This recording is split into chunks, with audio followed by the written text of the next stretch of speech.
పశ్చిమాసియా యుద్ధంతో దేశవ్యాప్తంగా ఎల్పీజీ కొరత పెరిగిపోతోంది. ప్రభుత్వ అధీనంలో ఉన్న సంక్షేమ వసతి గృహాలతో పాటు నిత్యాన్నదానం జరిగే దేవాలయాల్లో సైతం గ్యాస్ కొరత పెరిగిపోయింది. దేశంలో సుప్రసిద్ధ ఆలయాల్లో సైతం గ్యాస్ అందుబాటులో లేక అన్నదానం నిలిపివేస్తున్నారు. అయితే నవ నారసింహ క్షేత్రాల్లో ప్రత్యేక గుర్తింపు పొందిన అంతర్వేది లక్ష్మీ నరసింహాలయంలో మాత్రం నిత్యాన్నదానం నిరాటంకంగా జరుగుతోంది. గ్యాస్తో పని లేకుండా ఆవిరిపై అన్నప్రసాదాన్ని తయారు చేస్తున్న ఈ ఆలయం అన్ని ఇబ్బందులను అధిగమించి భక్తులకు అన్నప్రసాదం అందిస్తోంది. దేశవ్యాప్తంగా గృహ వినియోగదారులతో పాటు అన్ని వర్గాలకు ఎల్పీజీ సెగ తగిలింది.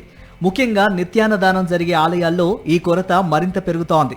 ఎల్పీజీ సరఫరా తగ్గిపోవడంతో ప్రధాన ఆలయాల్లో సైతం అన్నప్రసాద వితరణలకు ఆటంకాలు ఎదురవుతున్నాయి.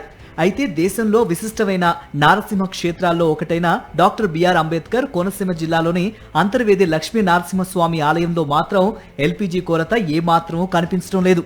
ఎటువంటి ఆటంకాలు లేకుండా నిత్యాన్నదాన కార్యక్రమం కొనసాగుతోంది. అనునిత్యం నారసింహస్వామిని దర్శించుకుంటున్న భక్తులకు కడుపు నిండా రుచికరమైన అన్న ప్రసాదాన్ని అందిస్తున్నారు. కేవలం 25 నిమిషాల్లోనే 110 కిలోల బియ్యం ఉడికే విధంగా నీటి ఆవిరితో పనిచేసే కుక్కర్లను ఇక్కడి వంటశాలలో ఏర్పాటు చేశారు. దీంతో ఎంతమంది భక్తులు వచ్చినా భోజనం అందించేందుకు అవకాశం ఉంటుంది. స్టీమ్తో పాటు జీడి మామిడి తొక్కతో నిర్వహించే పొయ్యిలు కూడా వంటశాలల్లో అందుబాటులో ఉన్నాయి. వీటిపైనే కుక్కర్లను ఉంచి పొయ్యిలకు అనుసంధానంగా తొట్టెలో నీళ్లను మరిగించి స్టీమ్ను గొట్టాల ద్వారా కుక్కర్లకు పంపుతున్నారు. దీంతో తక్కువ సమయంలోనే అన్నం, పప్పు, సాంబారు సిద్ధమైపోతున్నాయి. గ్యాస్ వినియోగాన్ని 25% మాత్రమే పరిమితం చేశారు. గ్యాస్ స్టవ్ కంటే స్టీమ్ పై త్వరగా అన్నం ఉడుకుతుండటంతో భక్తులకు ఇబ్బంది లేకుండా అన్నప్రసాదం అందిస్తున్నారు. అంతర్వేది క్షేత్రంలో సాధారణ రోజుల్లో 2000 మంది భక్తులు అన్నప్రసాదాన్ని స్వీకరిస్తూ ఉండగా వారాంతపు సెలవుల్లో 4000 మంది భక్తులు భోజనం చేస్తారు.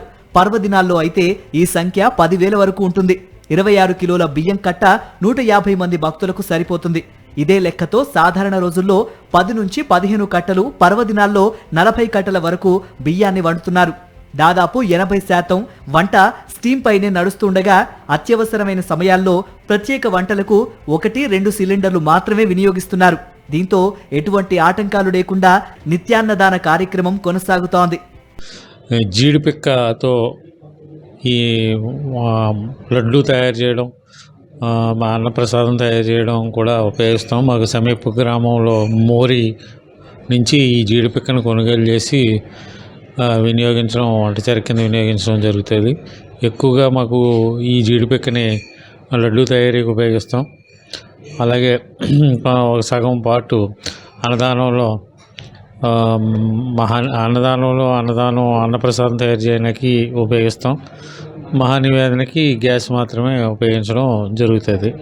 అంతర్వేది క్షేత్రంలో గ్యాస్ కు ప్రత్యామ్నాయంగా వినియోగిస్తున్న స్టీమ్ విధానంలో వంటల తయారీ మిగిలిన దేవస్థానాలకు ఆదర్శంగా నిలుస్తోంది.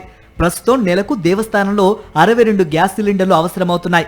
స్టీమ్ విధానంలో అన్నప్రసాదం తయారు చేస్తూ ఉండడంతో గ్యాస్ సరఫరా తగ్గినా భక్తులకు ఎటువంటి సమస్యలు లేకుండా అన్నప్రసాదం పంపిణీ జరుగుతోంది.